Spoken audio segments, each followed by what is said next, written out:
And with that, I'm going to turn it over to her. My goodness, thank you so much. I'm glad you actually saved the best for last. Friend is like where I was gonna start weeping. Full disclosure, I am Moose. Normally, I am not larger than life, but I am too right now. So I am giving you this keynote while pregnant, and I never thought that would happen. So I'm very excited about that. Thank you. Clap for him because he's going to need it. All right. So I want to jump right in because I'm going to talk quick. I crammed a lot in here. I wanted to be cognizant of like, okay, who's in the audience? Could be engineers, could be CISOs, could be people getting into the field, could be hackers. So gave a little bit of everything, hopefully for everyone in here today. And if not, just some catharsis. So I wrote the title for this talk before some news came out, which is why the first title is crossed out. Really wanted to talk about, put your oxygen mask on first, because that's a really cool saying that we all know. And then planes started having issues, and I went, that's going to send the wrong message. So last night, changed the title and a few content options in here. And really want to talk about how you can't pour from an empty cup and what that means. So there are a few hot takes in here. It's a little bit spicy. Also, this is the first talk I have ever done without the influence of caffeine, so we're going to see how this goes. But Kathy just scared the crap out of me thinking we were going to mention my employer, which we're not going to do. So like the adrenaline has me going. So we're going to do just fine. All right. So about that pouring from an empty cup.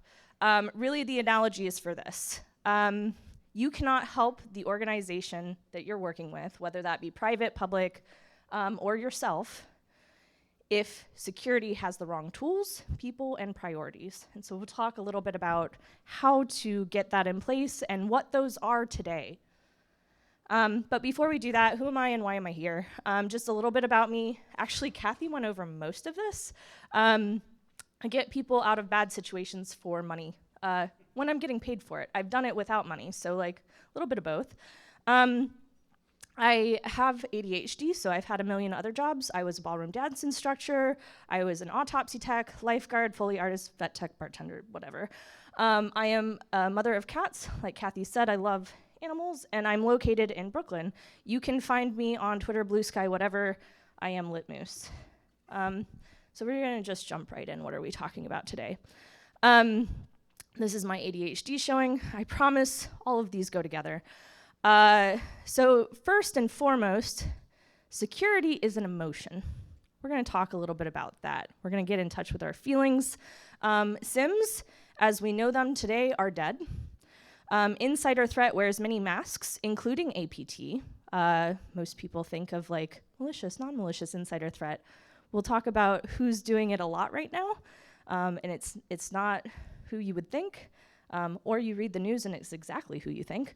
AI is just machine learning that marketing humans learned about and strapped extra dollar signs onto. Yes, I'm serious. Yes, this is why we're not associated or affiliated with our employer today.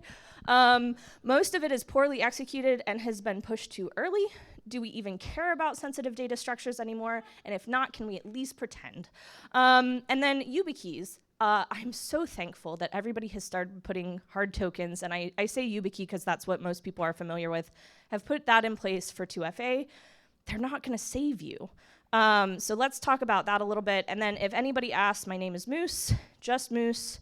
I work for everyone and no one, and I am definitely not here representing anyone. All right, so security is an emotion. So while you may resonate with some of the hot takes today, we are security people that have to work with other humans.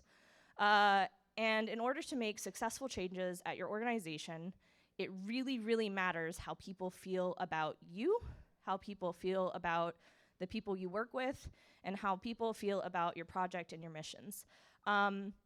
That is actually how we get to a win. It's not, how good is it, how under budget is it, how much it makes sense logically on paper.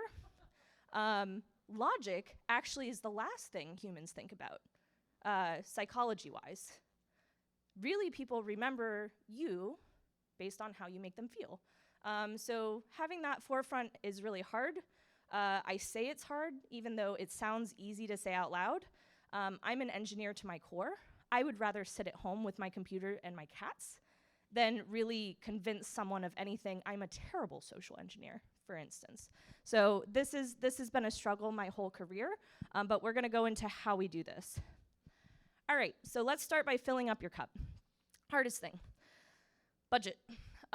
So I made a really hot statement that a lot of people are not gonna like, which is SIM or security incident event management tools, as we know them today, are dead. We should mourn them. We should take a moment and take a beat to recognize why. But then we should ultimately move on. So why are they dead? Well, starting in 2005 is when this term was coined, but it's basically a tool that, we all used to use of you aggregate all of your logs together in one spot, and then you build detections off of it. And that will be your alerting system, your security operations center, or your IR analyst, or whomever is looking at that data is gonna use that one-stop shop to alert them as to bad things, or good things, or misconfigurations happening within your environment. And the whole goal of a SIM was it catches everything. Why is that dead? Well, cloud happened, then containers happened, and then all of these applications happened, and then we did a lot of open source things, and then, oh, by the way, dev shops, we'll just add anything to GitHub. So data size, retention, all of that does not scale. And the companies that sell these know it, and they are making so much money.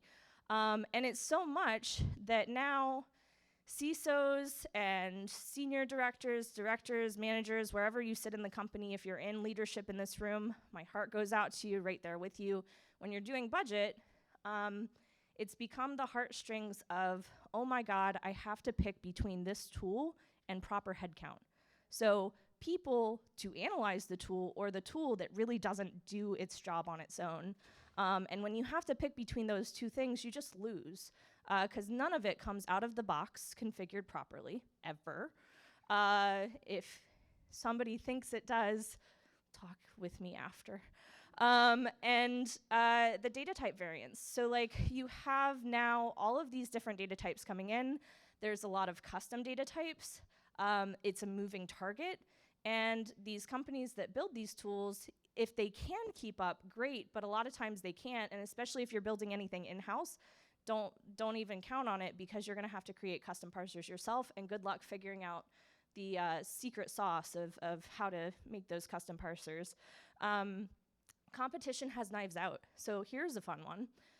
If you think about different SIM companies who sell these tools, all of them have competitors elsewhere, because a lot of these have become giants, and they either have been acquired or they're owned by different branches, different vendor companies, and nobody should tell you what tools you have in your shop. And you will find at least one instance in your environment where a log type, it doesn't parse correctly in this SIM. I wonder why. It's because those two companies don't get along. And so that's why, trusting a one-stop shop really can't do it anymore. And then duplication of storage. So talk about this for a little bit. With cloud structures being so prevalent, I think everybody in this room, if you haven't moved to the cloud, you're working weird public sector, and I do want to talk about you afterwards, or your IoT, ICS environment, and I love you, my heart goes out to you. Your job is different and hard. I used to be you. And your stuff doesn't go into a SIM either. So regardless of that, you have these cloud environments. They're doing their own storage. SIM wants to charge you for their storage because you're forwarding logs. And some people will delete those logs, right? And they'll just have the SIM keep them. A lot of people don't. There's this duplication of cost when it comes to storing those nuts and bolts in the environment. And the more tools that have to use this, the more you rack up that price range. If you have a dev shop, you're not necessarily going to give your developers access to your SIM. So now maybe you have data in triplicate. And that just, for an organization that's already struggling with headcount, for where our stock market is right now, for what every person in this room is going to face this year, I'm just calling it out now, SIM is dead. So what do we do about this? Here's the new hotness, and this is my personal hot take on how we solve this problem. I would like to challenge everyone in this room to really embrace creative engineering and architecture, because creating a hybrid is so important today. And it's really looking at, where does it make sense to store the data? Do we store it securely? And then what actually needs the data at the end of the day? Really, a data lake is probably what makes the most sense. You dump it all in one place if you can. If you don't, you have forwarders or a bus in between, and you have like a SIM light. But you have to keep eyes on things, especially if you're a responder or your SOC. And this might mean we're moving away from single pane of glass to back to many panes of glass. Welcome, the pendulum keeps just going back and forth. Sorry. This is why we have 4 monitors, right? Like, it's fine. So really with your data lake, what you want on top of that is a front-end query tool, visual tool. That's your pane of glass. I think single pane of glass is probably not something we can achieve anymore. I hate to say that. Marketing humans in the room, just la la la, don't hate me too bad. But really, we have so many complex environments now that you'll have something that doesn't play nice. And that doesn't mean we should let it be a blind spot, because I mean, you can put it in your risk register and just go, oh, it doesn't fit, but I would challenge you not to accept that risk. And then you have a SIM light. So what is that? Well, pay less, put less in there. Look at what they do really well. What's pre-canned? What makes sense for your organization? Maybe you have SIM light that takes care of certain log types. So if you don't have anything watching over your cloud infrastructure, but you have an EDR, or endpoint detection response tool like Sentinel-1, Falcon, all of those. Defender, I am not representing any company, but if you have that SIM light or that EDR tool on your fleet, so what your end users are using, or your virtual machines, whatever have you, your servers, maybe you have in your cloud infrastructure something different where you're looking at those logs. And so you let your EDR do the thing it's really good at, but then you have to build detections off of your other log sources. So use the two together rather than paying for both in the same, right? And then continuing towards SOAR. So that whole automation engine of using your data as a bus, basically put your data in different places, make it make sense, but don't keep trying to fit the square peg into the round hole because some marketing human told you that this is just gonna work, this is the most bang for your buck. Something will not fit. And at that point, we do need to be creative as engineers and get back to it and go, how do I detect on this, or how do I even see it?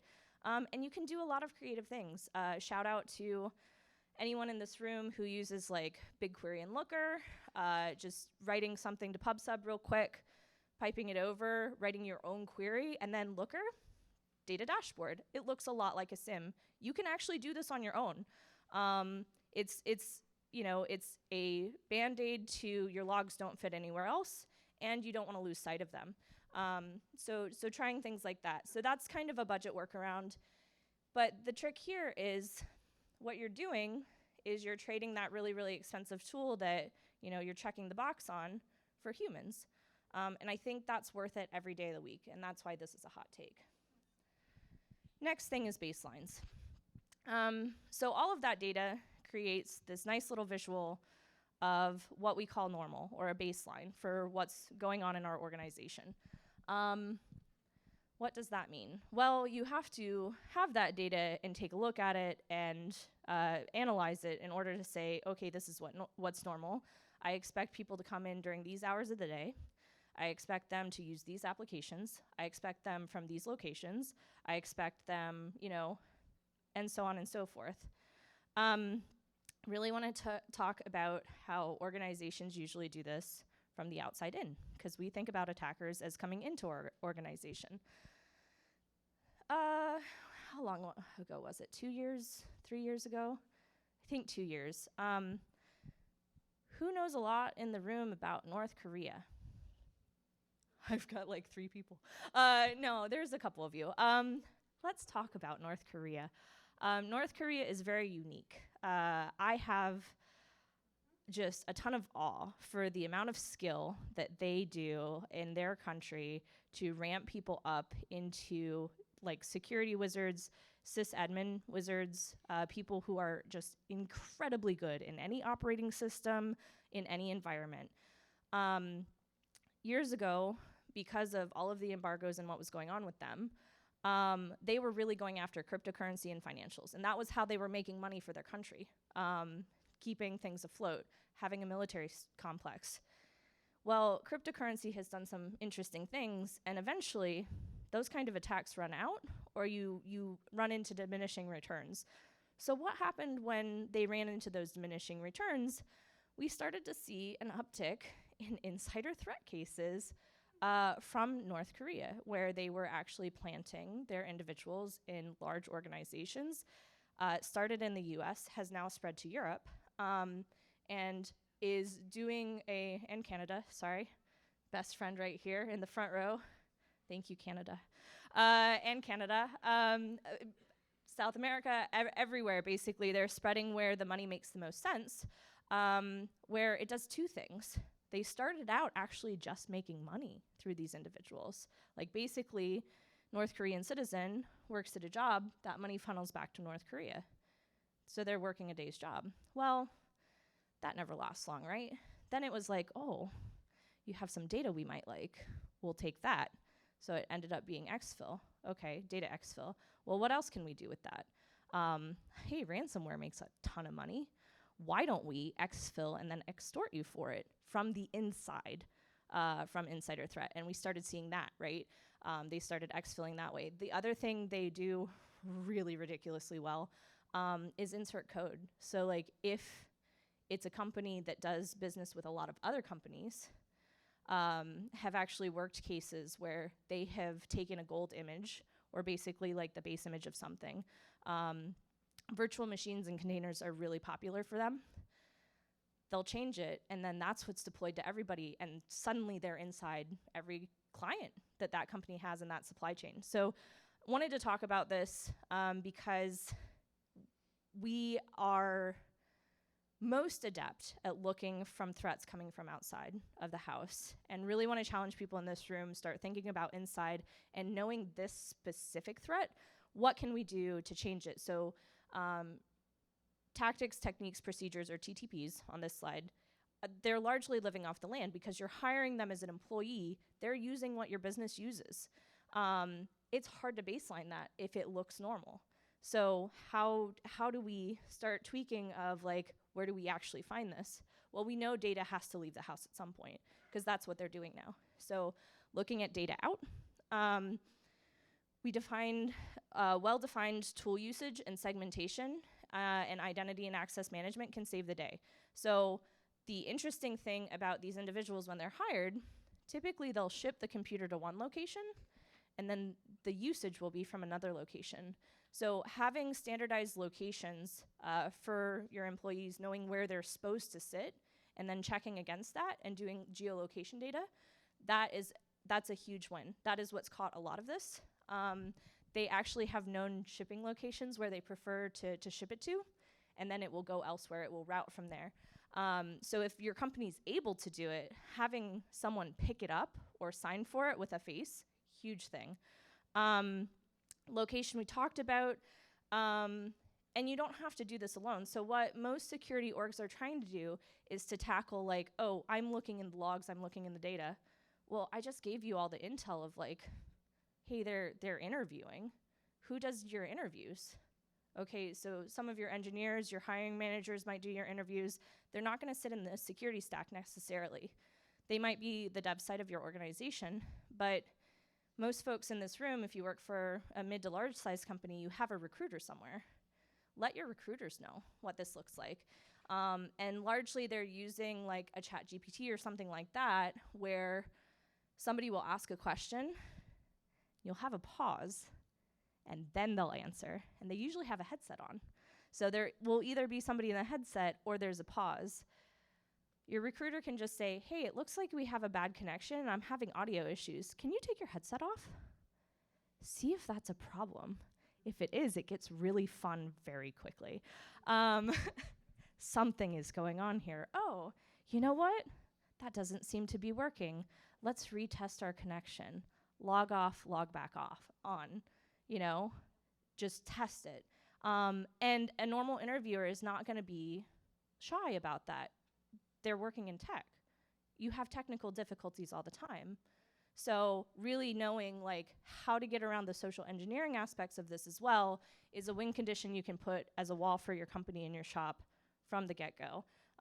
Shout out to the very wonderful North Korean computer emergency team on Twitter.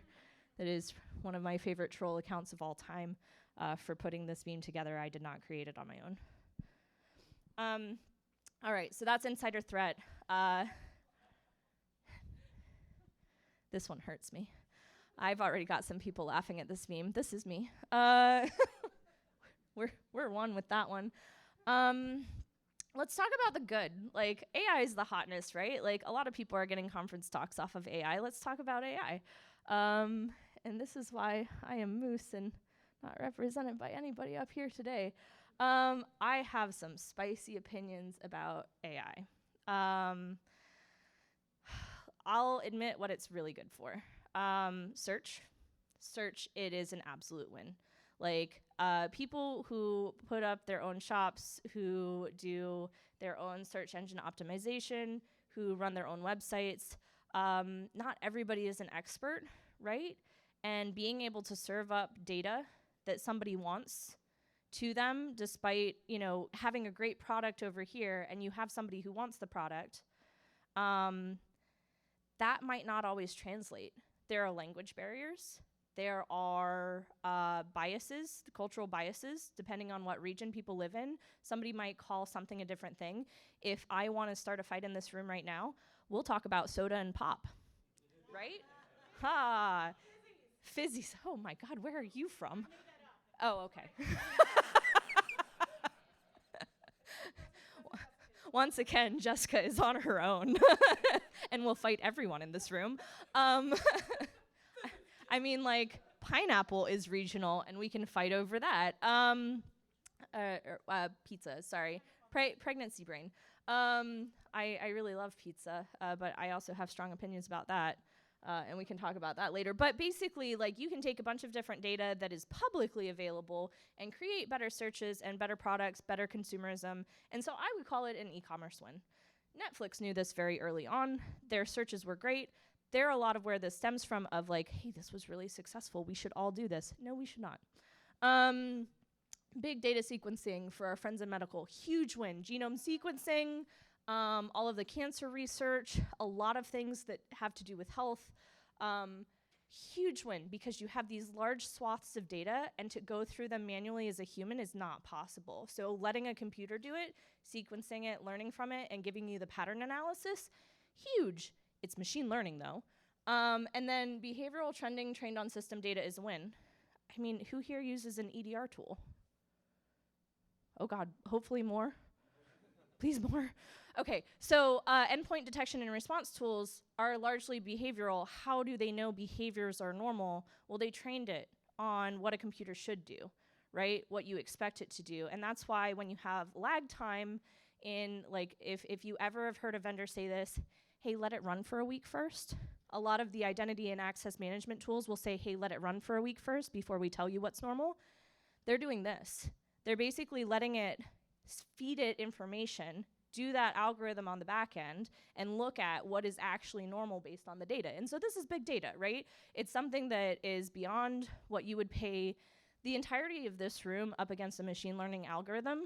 We're gonna be behind, which is sad to say, and I hate to admit it, but our computer overlords are good at some things, right? But I digress. Enough talking good about it. Let's actually talk about where it's not great. Data privacy. it's in everything right now. If I see another pop-up for Gemini, I'm gonna lose my mind. I don't want it to have all of my data. I am one of those strange humans where I'm presenting on a Mac right now, but I locked that down. Siri does not exist in my home. Hello, Google does not exist in my home. What's the Amazon one? Alexa does not exist in my home. We have Linux and dumb devices. I got very upset when we had to buy a new stove, and they were like, it's Bluetooth connected. And I'm like, great. You've just given me something I can get drunk and hack. Why? Like, that's all it's good for. I'm just gonna get too curious one night and kill my stove or my microwave. They came together so they can talk to each other. I guess it needed a friend. So where it's not great is those data privacy concerns. Where is it collected? What is it collecting, and where is that going? And there are so many assurances, but I mean, how many people have read about security breaches of your favorite companies over the, I don't know how many years now? Like, everyone gets hit. So what is it actually collecting, and how can you call that secure? Because it's not if, but when. And then the spend. Like, okay, these things cost money and resources. Where does that money go? Where do those resources come from? And are we actually getting quality out of it? How can you even assess the quality if you're not doing double the work and looking up the same thing yourself that's supposed to be coming from the AI? Yay, I have one. All right, somebody's excited about this. It is double work. So, and especially the people, like hats off to the folks in the room who have been testing this and going, hey, this is kind of garbage. Because those are the special creatures like myself who are like, this doesn't seem right, and I'm gonna prove you're wrong, and that's gonna give me great joy. Accuracy concerns for areas requiring precision. I'm gonna call a couple out that are gonna matter to folks in this room. I don't want my doctor using AI. I don't want my IR team using AI. I want them looking at the logs. I want a human to say, I actually looked at this and I know what this is. Some of my code. So the very next one there is injected bias or malicious data. At what point does it become normal where you see this one string of code and there's, I don't know, a call out in there, backdoor, whatever you want to say, that's the machine is like, I learned that, that's good, that's part of this algorithm. And it just comes in. And the unsuspecting person is copying and pasting. Ejected bias in hiring. There's this great study right now where they did 2 interviews, same guy, same words, same voice, same tone. One of them, he had a white background. The second one, he had books behind him. They rejected the white background. They accepted the books. That's hiring bias. That's not fair. We need our human brains to step in. Ability to curate and test data is not feasible. Went over it. You're doing double work, and the work that you have to do is, you know, it should be from the get-go. One of my favorite memes, I want to say over the last week, was one of the AI tools was like, I can't do that for you. I'd be doing your job. And I was like, oh, we're finally winning. Like, I like this one. Regulations are way behind. So if you had weird feelings about fintech, let's shift those weird feelings and put them on AI. Same thing. Our regulations for what this should look like and what's secure and what's good is way behind, and we don't have enough there for it. It is growing beyond what we can control. And then I will die on this hill. You can't replace a human. We have ways to research, we have ways to check, we have ways to say, you know, is this bias, even if it's being said everywhere. I mean, we've had over decades newspapers print the wrong information, right? Is that just fact because it came out wrong?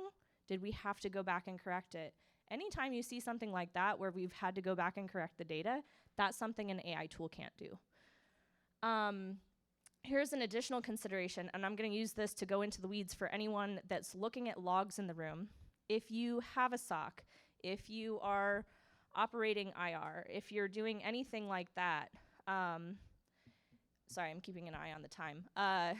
if you have anything like that, I have worked with some of these tools because, of course, I have. And it's really interesting how when a user indexes the data, like if you do a search, how it shows up in logs because it might be querying another application or a data resource.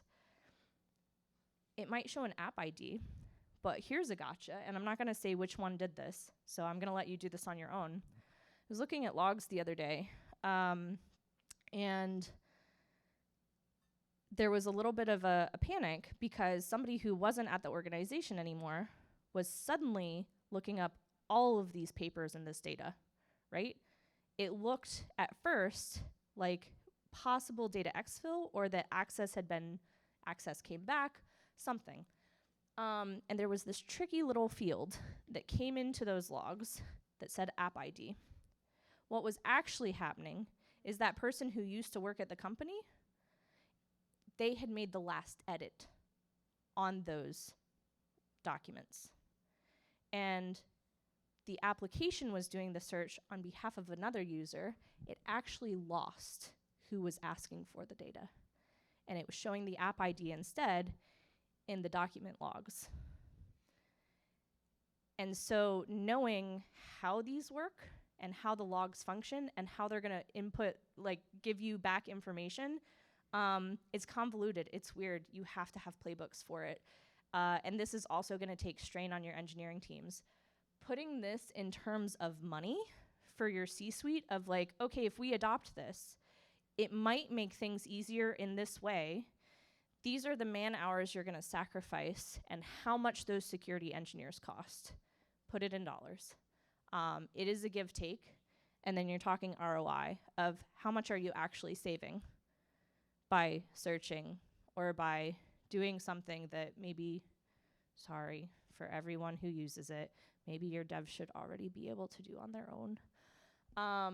That is probably my spiciest, like people will hate me for that one, but I'm a purist. I like going and searching and comparing data and looking at other dev tools and things like that. And I'll give you this. My code is garbage, but it's my garbage. So, and I do think that this is a trend. So one thing I'll say too is this was cloud like five-ish years ago, right? Everybody get on the cloud right now. Okay, cool, which one? Well, it's not tested well enough, so just grab one. That got us in a lot of trouble. Also wasn't very secure, so maybe don't be an early adopter. This is the tickle me Elmo for the C-suite. Like everybody has to have one. Everybody's running into a store to grab one. They're trampling each other. And they're, maybe going for the best price or maybe brand name, but either way, we don't have enough data to say they're secure or even actually that good. All right. Refocus. So let's talk about this for a little bit. We're talking about present. We're talking about what happened in the past with insider threat. AI is present. Now, how do we think towards the future? How do we start to predict this? And then how do we get ahead? So what's actually happening in the attack space today? I alluded to this in the beginning. For the last 5 or 6 years, ransomware has gone from a lot of credential scraping and lack of 2FA or even you have 2FA to, okay, cool, you have 2FA and good job, now it's app-based or SMS-based. Oh, wait, there was a group that popped a bunch of BPOs or business processing organizations and telcos, and now they can do SIM swapping, so good luck, have fun with those app-based 2FAs and your SMS 2FA. Those aren't secure anymore. Oh, great, we've got to move it along. Okay, hard token, which is kind of ironic to me because who's been doing this for a long time? Good number of you. Did anybody ever work in a skiff and have the little RSA keychain? Yeah, my people. I loved that thing. It lived on me. It was a hard token. I just plugged that thing in and it lived with me. It felt good. At that shop, I actually replaced those with YubiKeys because YubiKeys were cheaper at the time. It was when YubiKey was starting up, and I was like, this is really cool. And I got stupid excited about it. But this was like over a decade ago. And then, so we went from those because hardware costs more money to app-based because it costs less money to app-based being insecure, which ends up costing more money, back to the hardware tokens. So this whole like what's old is new again is fascinating. So looking at the attacks of yesterday are really important because you'll start to see these trends in the industry and where to go. So this is not me going, I'm predicting the future off of nothing. This is me saying it's interesting because we're seeing a circle. So we have Fish, Vish, SIM swapping, 2FA. This is what's yesterday now, actually. It's still working, but we're seeing it move away. Observe the shift when that stops working, because the reason threat actors do this is because it makes them money. It's successful. Well, when that stops being successful, they're not going to work harder, right? They're going to work smarter. They're going to find another way around. So with these hard tokens more prevalent and more focused on social engineering training for our help desk, for folks that are getting this ingress, maybe those tactics aren't working as well anymore. We're going to see a new uptick, and we're starting to do it already. And it's funny to watch the shift. I really think this year and next year, we're going to see quite a lot of the third-party or software supply chain attacks. A lot of that will be open source code.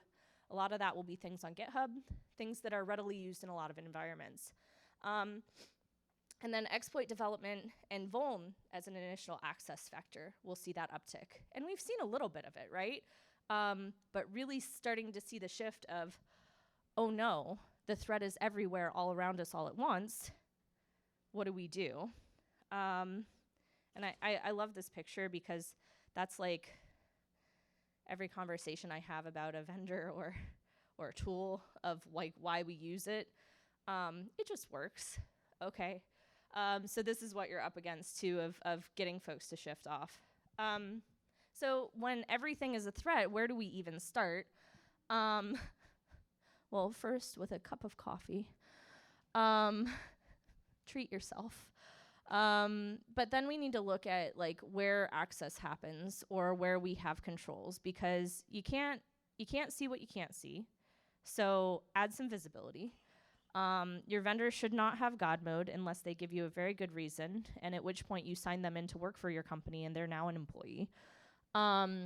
So you need to put some access limitations on them and consider putting them in their own environment. So if they can be more segmented, do it.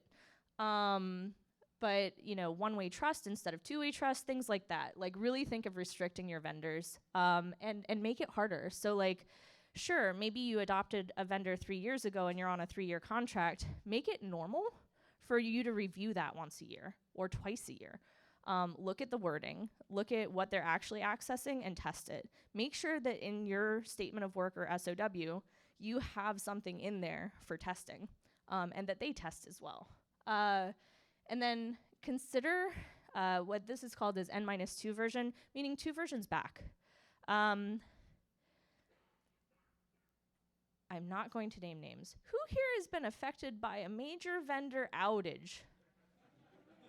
Aw, people are laughing because they know I don't have to say it. Sorry. I dodged that bullet.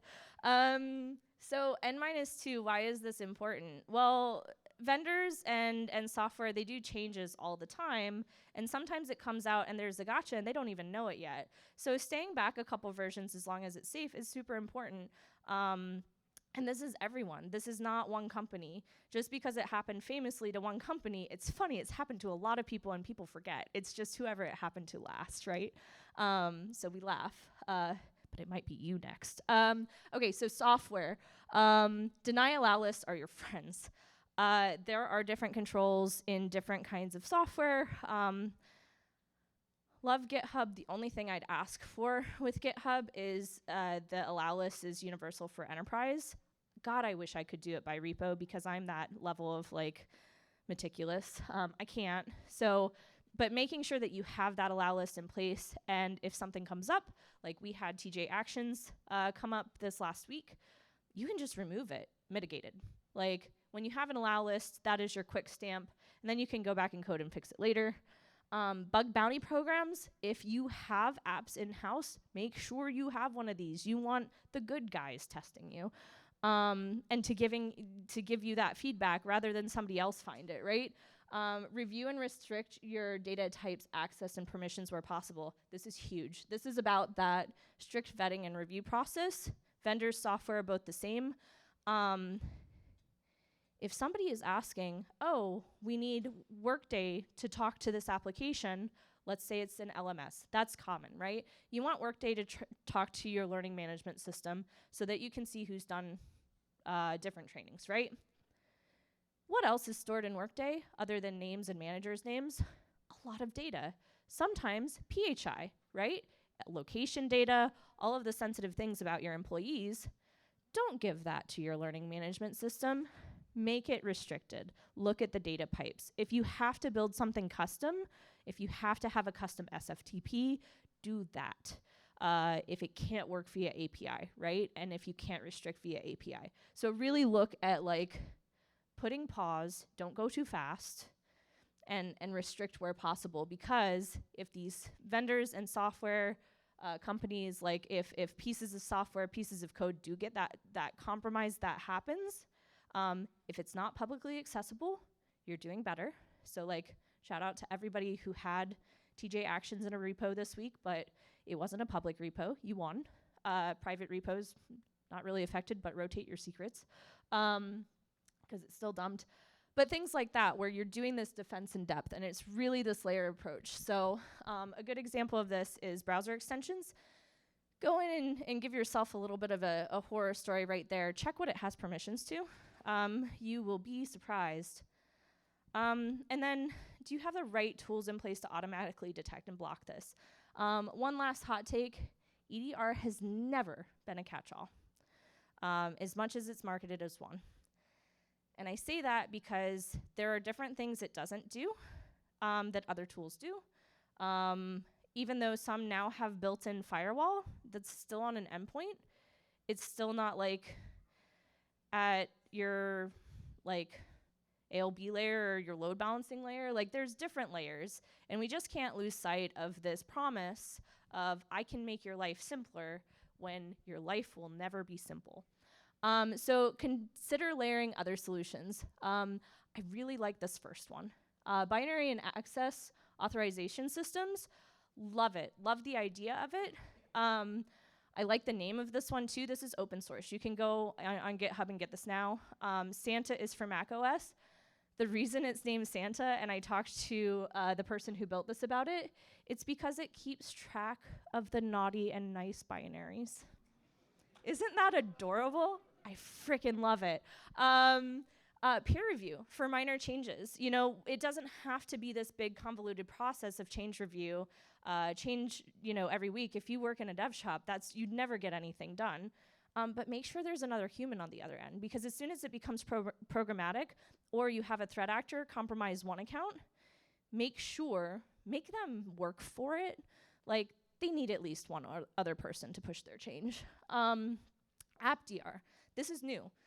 There are some startups doing this right now. I really love this too, because if it does nothing else for you, it's API mapping, and you don't have to create the network map yourself. I don't have time. So the fact that companies are now doing this on the multiple layers, huge. And then shout out to the poor humans that do access management or identity and access management, and then asset management databases. That's the bad touch. Sorry. You're so important. It's a thankless job, but continuing to revoke access, doing provisioning, doing access management controls, and making sure you have a good process in place to catch these session timeouts. Yeah, your users might hate you for it, but you can kind of do it in the background and make it less cumbersome. If you have multiple moving systems, have them do it once a day, but God, make it timeout after 24 hours. So this is having the right tools in place, and no, it can't just be one tool. It has to be a bunch. And this is gonna take us to, because I really didn't wanna go over, I don't think I am, good. All right, Why do we fill our cup?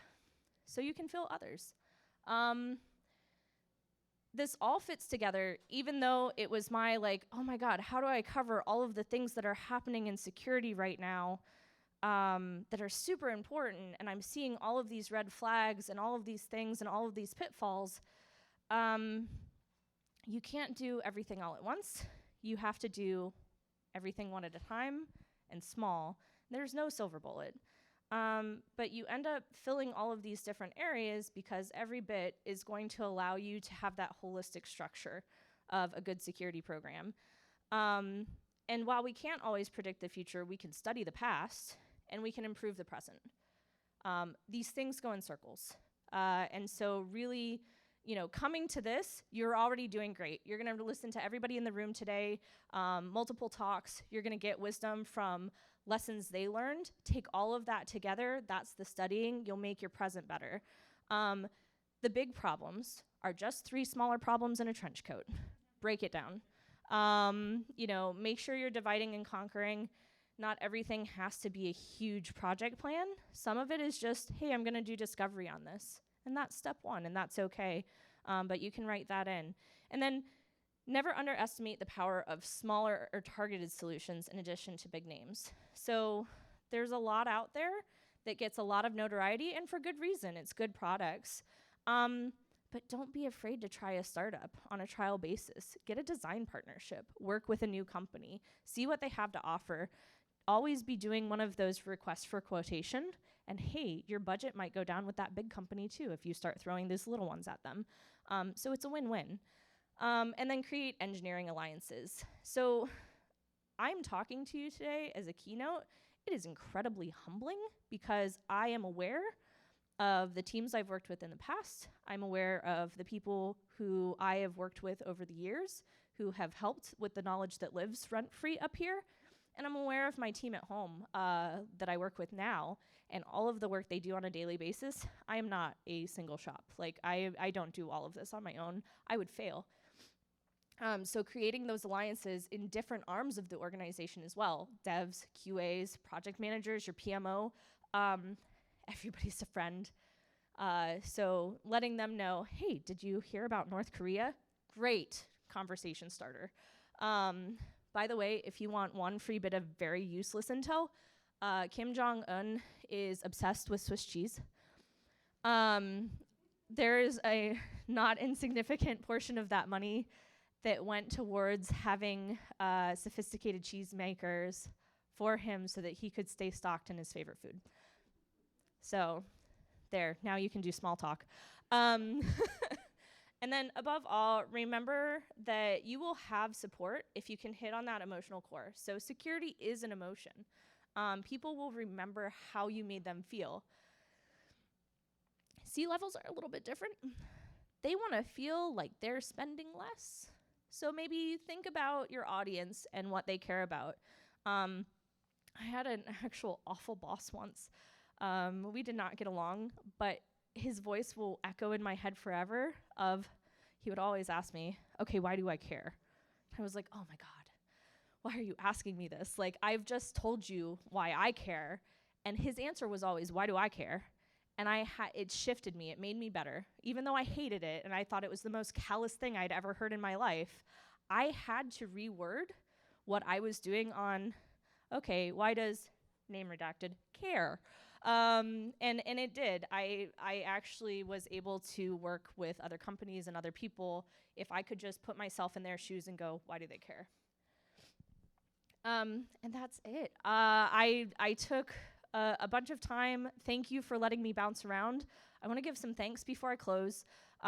Really, thank you to everyone in this room who checks on other people. That's so important in this field. It's a lot of weight. And then thank you to everyone who's checked on me. And there's a few of you in this room. To BSides Rochester, this is an amazing conference. Thank you. It's super humbling. Yeah, clap for BSides Rochester.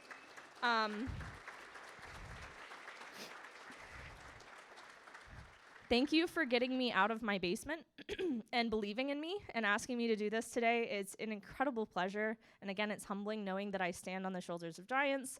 To my husband for putting up with my bad memes and compulsive need to talk about these things only at 2 a.m. To my best friend, who's right here, who watched me edit this at midnight last night. And to you all are a bunch of masochists who chose this field. So thank you for coming to this and caring and open to any questions.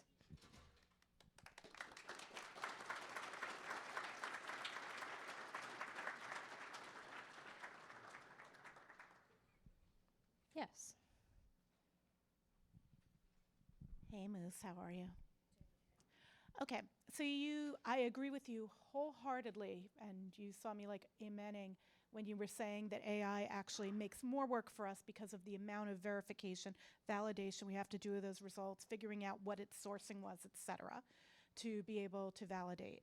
And you talked about having to express that this is going to cost us more money. However, the C-suite is being informed that AI will replace us, which we know isn't true. How do you suggest we counter those arguments when instead of us saying the AI requires more headcount, which I believe is true, they are being told by the vendors and are believing that the AI will allow them to save money by reducing headcount? What do we say to them? That's a really good question. You're in charge of that, Mike, now, for anybody who has a question. I'm your question person. I figured we'd be efficient.